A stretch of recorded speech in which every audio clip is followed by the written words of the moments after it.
All right, class is back in session, so welcome to Market Talk Tuesday, back to school pop quiz edition. I'm Chris Kapp with Luker & Co., and today we're looking at the Oviedo Winter Springs real estate market, and there will be a quiz.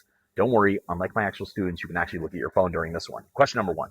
Last week we had 327 houses for sale, this week 316. So inventory dropped by 11 houses, and your quiz, inventory went down, so that means the market got hotter for sellers. True or false? If you said true, I'm going to need to see you after class because the answer is false. And this is exactly why you can't look at one real estate number and decide what the market's doing. Yes, inventory dropped from 327 to 316, but look at everything else. We had 33 houses go pending compared to 34 last week, 27 houses sold compared to 28 last week, so basically no change.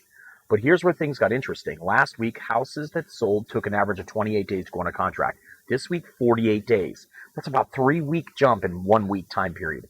That's not a little late to class. That's showing up when everyone else has already taken the test. And buyers got a little more negotiating room, too. Last week's homes sold for 99% of the asking price, and this week was 97%. Now, 2% doesn't sound like much, but on a $500,000 house, 2% is $10K.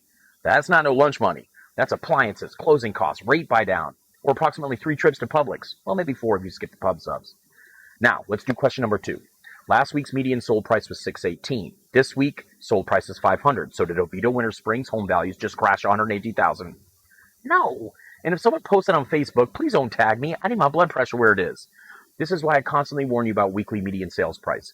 We only had 27 sales this week. With a sample that small, a few expensive houses or less expensive houses can move that median dramatically.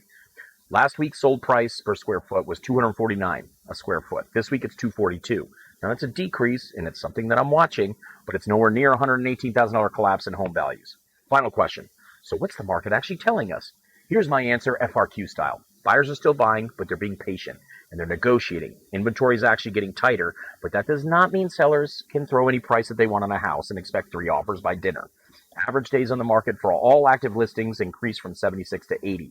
So if you're selling right now, price matters, condition matters, marketing matters, and if you're buying, you got some leverage. A house that's been sitting 60, 70, 80 days, that's where I start asking some questions. Price reduction, closing costs, rate buy down, repairs. You don't know until you ask. So your final grade for the Oviedo Winter Springs market this week, I'm giving a C+ for sellers and a B for buyers. Not failing, not honor roll, just one of those grades where your parents say, we know you can do better. I'm Chris Kapp with Luker & Co., and that's your Market Talk Tuesday. Class dismissed, and yes, this will be on the test.